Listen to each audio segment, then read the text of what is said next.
Good afternoon, everybody. Okay, so I'm a pastor, so we need people to talk back to us, I got pastor that kind of church, But we're going to be talking back and forth to each other because I want that's one, that's the kind of presenter that I am. And two, as we go along, I want to make sure that, most of what I'm saying is actually landing. So faith and trauma, addressing the barriers causing health. I'm going to do this too because my eyes didn't stay as cute as I did. So addressing the barriers causing health inequity in hospice and palliative care. So I'm so excited to be with you all today. I really, really love palliative care is it's my heartbeat. Terry has been my mentor ever since I expressed interest in being a part of the palliative care team. And that was as far back as when I was in CPE. So she became my internship that I did everything in my power to maintain. I think I stayed in palliative for probably a year and a half. And I did a lot of critical care areas as well, but I stayed in palliative care with TLT, and it has just become one of my greater joys. Can you guys hear me well? Okay. So when we begin to talk about hospice care, palliative care, I don't have to tell you guys the definitions. You all already know what it is. Specific to palliative care, when people enter that chronic disease process, one of the things that, and I'm going to probably talk about her or reference her quite often, but one of the things that I always reference Terry about is she always made sure that I knew I wasn't just someone that they thought was a good idea to be on the team. She always made sure that it was very, very clear that pastoral care is not like this a la carte service that we just call you guys when it's a good idea to have a reverend or someone of spiritual strength come into the room. You are a part of the team. When she showed me the construct of how we constructed palliative care, even in our system, pastoral care was right there with everybody else, a critical part of the team. So that's going to be much of what I discuss as part of Faith and Trauma today. So who am I? I do have a whole pile of letters after my name. I don't know where they came from because I have no recall of any of it. However, I did have a lot of bills that reference that it did happen. I think one of which I'm still paying, but yes, it did happen. So I do think I'm a little bit qualified. I've had a little bit of experience with this. No, I don't have STDs. I always make that joke. I would be the one to go get a degree that puts STD after my name. So that STD is sacred theology. I always make that joke. So I know it's a corny joke. Spiritually healing, inner emotion focused therapy. It's a therapeutic approach to heal soul injury when trauma collides with faith. When you go before your patients have not just had a health emergency. They are literally having a spiritual and a soul crisis. Their soul is in crisis. Their spirit has taken an injury based on the diagnosis, based on their physical health, based on how they mentally received the information that they got. They are in spiritual crisis. A trauma has happened to their souls, and they need more than physical care to be able to address that. So what is the challenge? The faith-filled trauma survivors create reasons to stay stuck, which fuels resistance to seeking therapy, but faith creates the space for healing release. Now notice, I want to be very, very clear. Though I'm a pastor, I'll make a lot of religious jokes. I hope you all are not like, you don't have thin skin. We all laugh at these things. It's how we get through our day. And I promise you, I mean no disrespect to any of it. But when we introduce atmospheres and environments for religion, we become isolating because a lot of times we can't serve a person's religion, right? So the first thing we have to do is understand what the chaplain serves. What your spiritual and faith providers, what type of service do they provide? So let's talk today. Who is your chaplain? What does your chaplain do? Who's your chaplain? What do they do? Oh, me. What is your chaplain on your team? Good practice answer. Why? Why are we essential? What makes us essential? We look beyond the physical.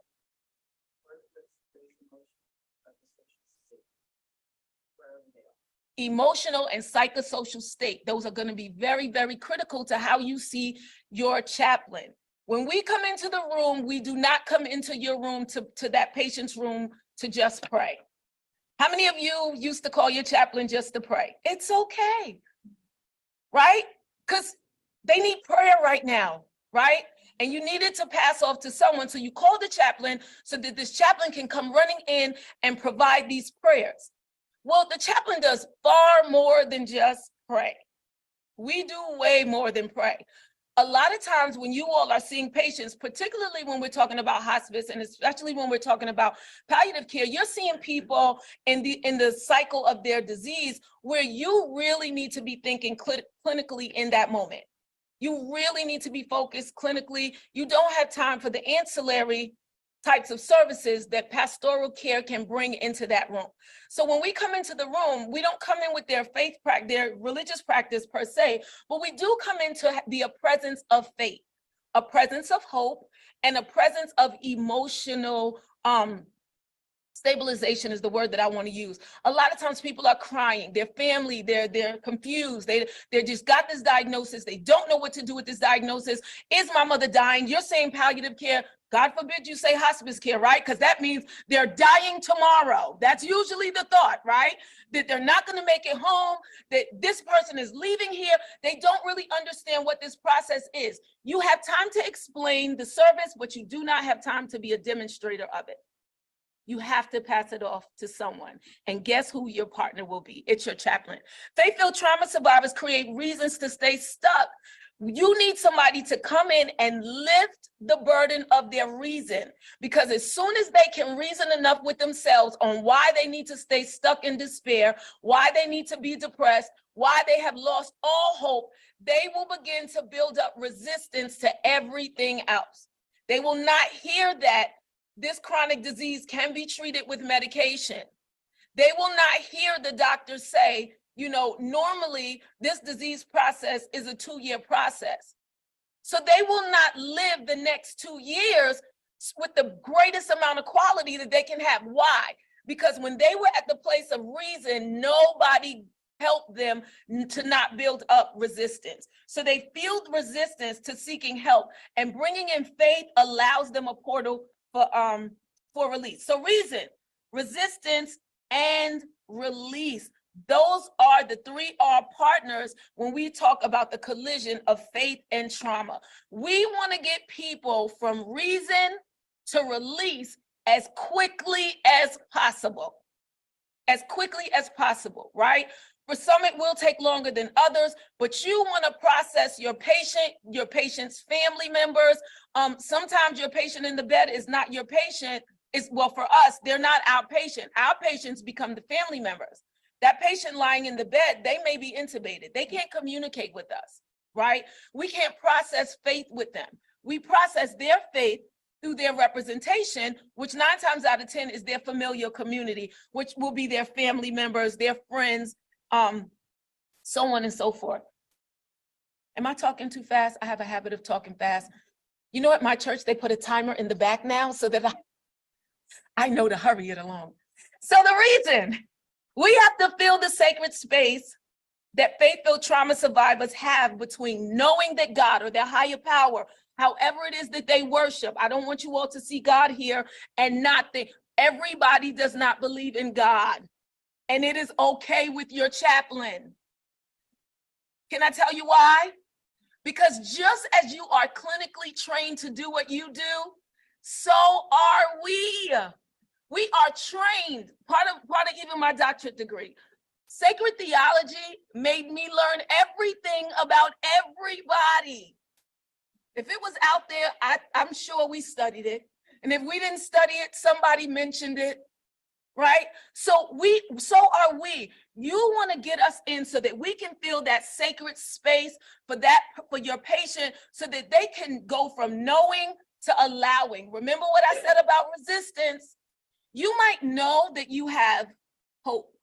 You may have all the information, the doctor may have given it, your nursing staff, we have some incredible nurses right here in this room. I've heard them as they spoke through process to someone, and I still watched them leave the room. And when I remained, there was still so much resistance. They did an incredible job, but they didn't have time to walk the whole process through. That's why you need us in the room. So we fill that space of knowing and getting your patient to allowing hope, faith, their spirituality to be there and to be available to them, right? So most of us, because we know the dynamic of different faiths, we are able to remind people, hey, this is what your faith construct says about this. How can I help you and your family walk through this? The disjointed manner in which faith-filled trauma survivors deny themselves spiritual permission to not be okay. They do this by putting on a mask, right? So because they've gotten the information, they've processed information, they understand what it is that they've been told, they don't agree with what they've been told, they don't want this to be the plight for their life. They have this family, whether it's young children or whether it's a mother or father that's watching their adult child, or whether it's adult children that's now watching their parents. We have a habit of normalizing what's happening in the room with a mask. And guess what? The best medicine, laughter. We begin to take what is supposed to help us get through, and we use that in an improper manner. You know, we pervert it. We don't allow. Laughter is supposed to be comforting to us.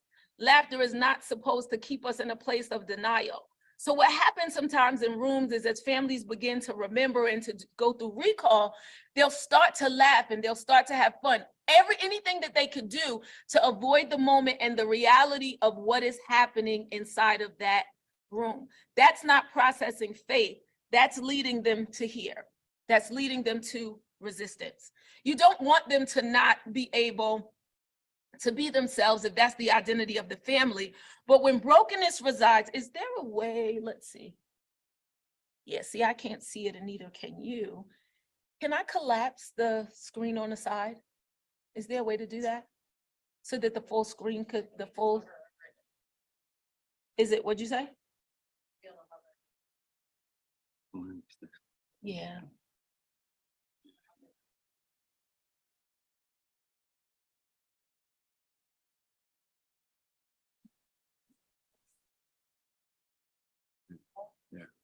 Thank you, sir. Thank you. Is that a little better? So now you guys can see all the words.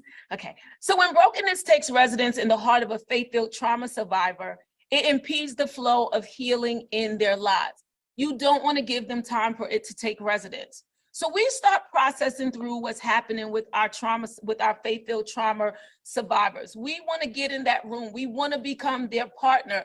What happens with the inequity here is the fact that most people get to resistance before they are ever offered pastoral care. They have been allowed too much time from the point of contact, whether it's in the emergency room, their doctor's office, their medical appointment, wherever that was. They've been given space from the point of contact up until this point of resistance. They've been given so much time before your chaplain or your spiritual support system is able to get to that room. It is the reason why I say it is inequity when we don't distribute your services accordingly. If your chaplain is a part of your care team, right? She said we were a critical component. I didn't mean to say she. What's your name? Miss Sarah said we're a critical part of your team. If you truly believe that, then the same way you introduce the medical services that are available at your facility, the same way you tell that family where the cafeteria is, where the gift shop is, where the smoking outside areas are. The same way we say, I hope y'all are not telling the people that, right? Okay. But the same way we tell them, you know, cafeteria and all those things, the chaplain should be a part of your conversation immediately. Here is what your conversation should not say. You should not say, would you like someone to visit with you to pray? Because that is how we are introduced. Oh my goodness. Did you? See, same tone and everything, I'm sure. See, good job.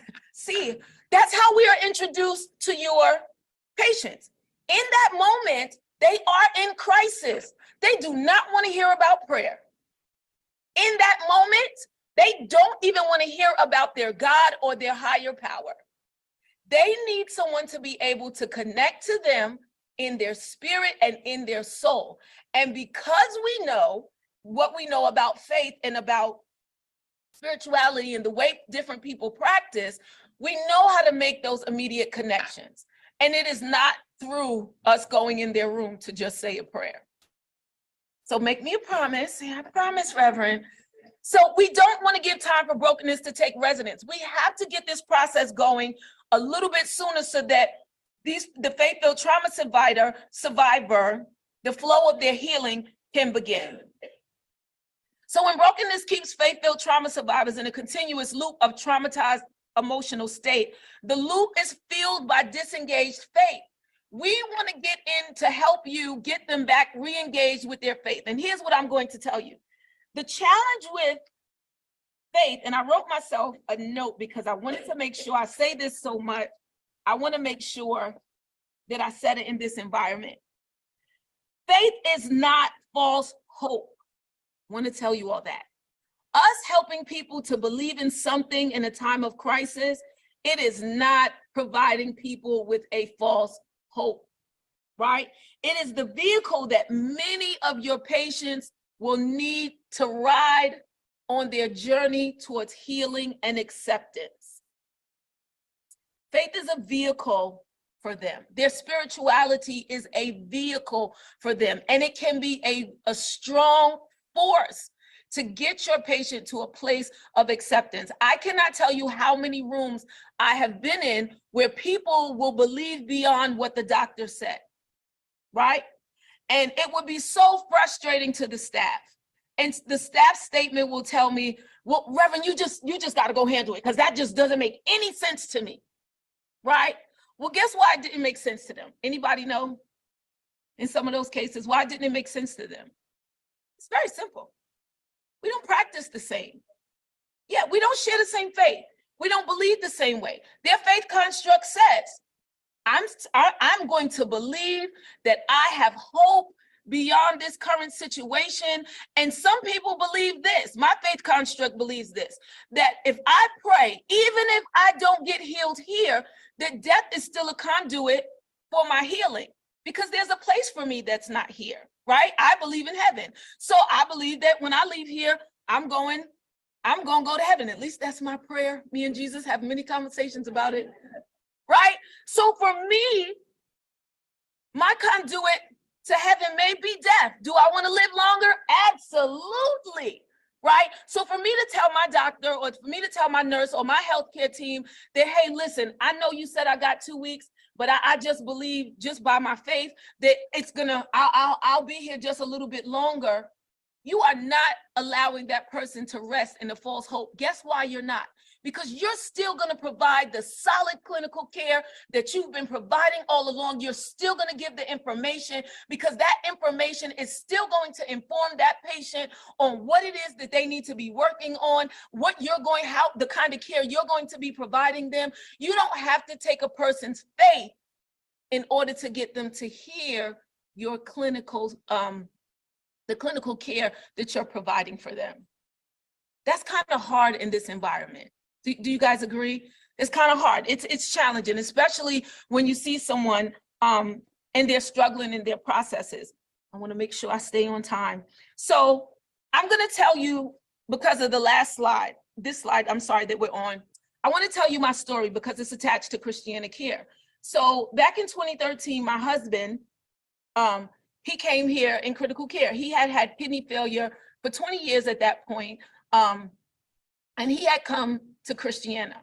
And, you know, he was in your cardiac ICU, and, you know, I was here, and you guys, there's a church that's not far from here that they came, the pastors let me stay in this house. And so, because I was at the hotel and I was spending all this money in the hotel, and the nurses and the doctors were like, you can't do this. My husband was very well known in Kent County, and just everyone knew him. And when we got here, it was the same thing. And everyone was just so amazing and so supportive and so helpful. What people didn't know was my husband and I had already had a conversation about his end of life care. And his end of life care had to consist of his ability to fight as long as he could. Why did he have that? It was because he had already fought for 20 years. So he was informed by what he had already gone through, that, you know, this is part of the process. We either bounce back or we don't, but you give me time to bounce back. And if I don't bounce back, I'm going to let you know. And he said, I promise you, I will not allow myself to sit here and to struggle long. He said, I promise. He said, but you got to let me fight, right? To your chaplain here, do you all remember Deacon Malcolm, Pat Malcolm? Okay. Pat Malcolm was my chaplain. Because she understood my faith process, she was the third chaplain actually that got to me. And by the time she got to me, she goes, I already know.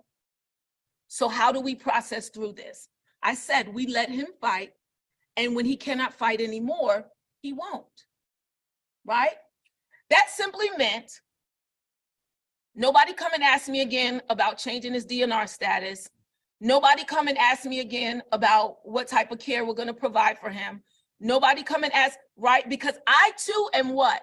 Going through trauma, right? So it changed how care was provided equally between my husband and myself.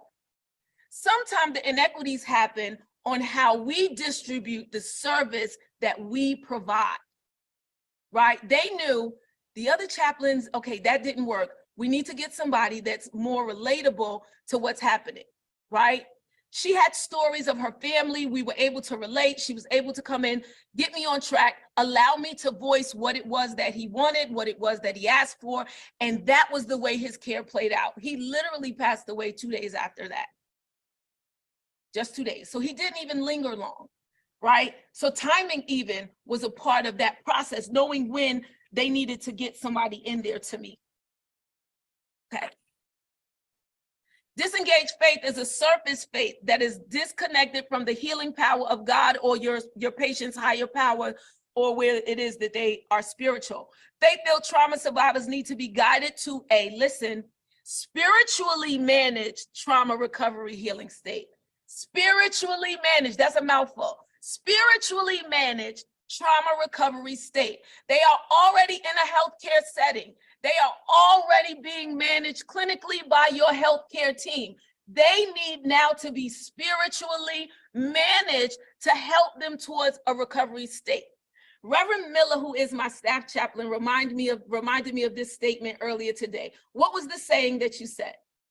We were talking about a sick soul. Do you remember? No, she went to lunch and forgot. Listen, so the basic gist of our conversation, she was just saying that a person can be healed physically, and if their soul and spirit remains injured, they will never see full recovery.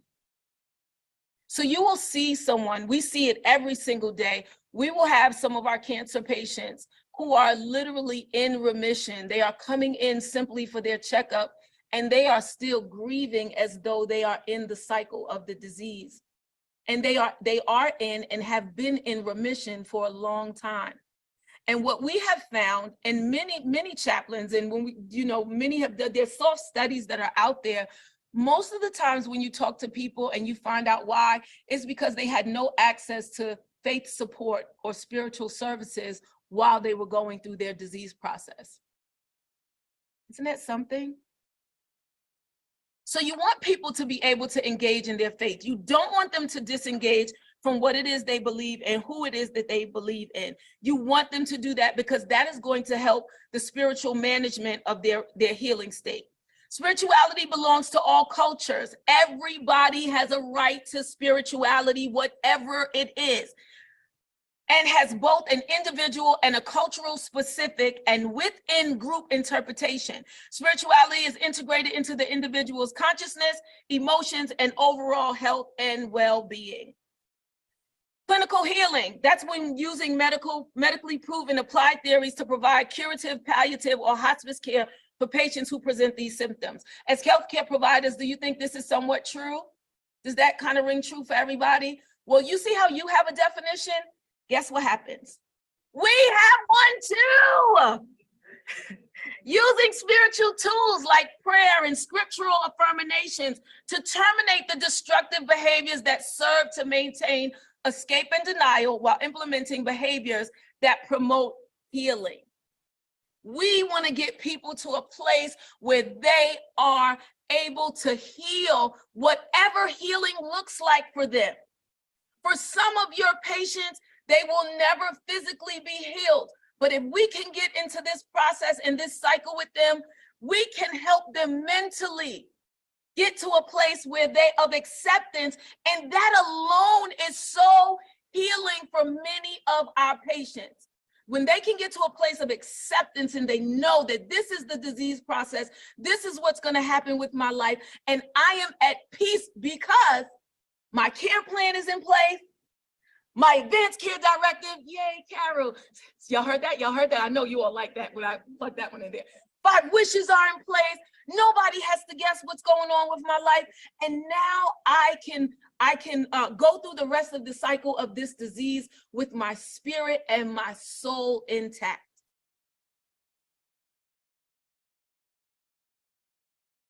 Embedding spiritual sensitivity into specified clinical practice that creates the grace and the space for faith-filled trauma survivors as they are healing. That's one of the things that I have to say. Again, I have to mention her. TLT has that to a science. She immediately goes into a room and can immediately tell, you just need to come up and hang out. Like, they're not going to need much. Really nice patient, really nice family member. They just need some extra support. Just check in with them. And then we'll get the call that will say, no, we need everything. I need to assess them, find out where they are spiritually, what kind of supports do we put in place. Maybe they need to be on a rotation for spiritual care and support. You know, we'll have a split family because some of our families don't even believe the same. She'll say, you need the priest and the reverend. And don't call the Lutheran reverend. It needs to be a Methodist reverend. And I'm like, reverends are reverends. No, they're not in this room. The Methodist reverend is the Methodist reverend, Carol. So you have to be able to provide that space and give people the grace of at least trying. This morning, I had the privilege and the honor of training our chaplains from Dover Air Force Base. They came over so that we can partner with pastoral care. Because, you know, just the credentialing and all of that right now, we just really needed some credentialed support. And when they came over and we just began to talk about the way we provide space for our veterans and space for our active duty military and space for them to tell us, you know what, I really appreciate the care that you provided, but I really would like a VA chaplain, or I really would like. That is the best thing that could happen to your patient or for your patient. Know why?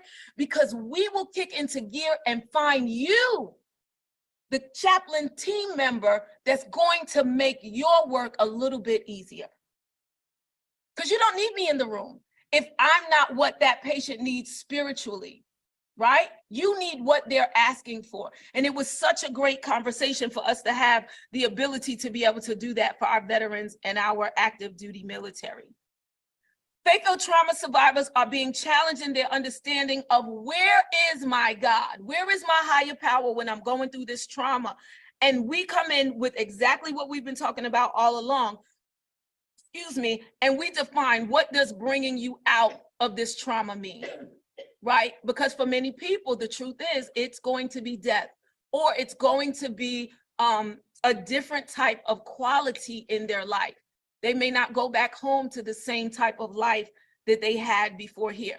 So in my construct, I want to give you this. And again, if you don't, we're not all Christians, but this scripture, these passages of text, if anybody wants to read it, I encourage you to read it, because it literally demonstrates someone and the cycle of faith-filled trauma. So here it's about David, King David, right? So David is going through this trauma of, oh, I believe in you, but where are you? My enemies are doing this to me. Everybody, they're fighting against me. I'm hiding in a cave, but I believe you. I trust you. I know what you promised me, but I'm on the run. And this man just threw a javelin at me. And now I'm sick and I'm cold and it's raining, but I trust you. I so trust you. And I know you're going to bring me. That is the cycle that happens in the minds of our patients who are going through their chronic disease process. They may be on hospice or they may be coming to the palliative care clinic, but that is their cycle. In between their visits, they're not thinking about what's happening to them. They're not thinking about the diminishing of what's happening in their body. And as soon as they know they have an appointment with you, it all rings true to them that this is real. This is real. And I wanted to share that with you because you literally can see this man go up and down and up and down and up and down. And he never stays high long. He has more language in the valleys of what he's saying than he has when he's up on the hills. So that means by the time they get to you, it's their valley. And you don't always have the time because you have probably 50 other patients to get to, but you don't always have the time to walk them through the totality of that valley in that moment. You need to call your partner your chaplain. The movement toward healing when trauma collides with faith is an uphill battle. Just like I said, it's an uphill battle. And I'm going to share this with you. You all are going to, but I thought it was very profound in my thinking. It was one of the moments that I thought I was smart. When you're with your patients and you look up at the EKG or you look at the heart monitors, what makes you feel best when the lines are going how? Up and down, up and down, up and down, right? Because you know that heart is beating the way it's supposed to beat, right? When are you not your happiest? When that line levels out, right? We're not looking for a balance with our patients. Because if the line goes like this, we're in trouble, right? Peaks and valleys for our patients, we want to make sure that we can just meet their needs when they're going through their peaks and they're going through their valleys. Sometimes when things level out and you see that level out, we can go back to an earlier slide that family or that patient has been able to successfully put this mask on and they are really in a place of denial. I should preach that one Sunday. These are the cogs: faith, trauma, and holistic health. Holistic health is going to take care of the whole patient. Faith and trauma, if you look at those cogs, how those cogs are situated, they can bang into each other if they're not positioned properly. If their timing is off at any point, they will block each other from flowing. You need to always be able to make sure that the cogs of faith and trauma are able to work seamlessly together. You are the patient's focus point of trauma. You are the only ones that can treat them medically and clinically. We absolutely cannot, but we can provide them with that faith-filled environment that will keep the cogs turning so that their holistic health process is beneficial to their life.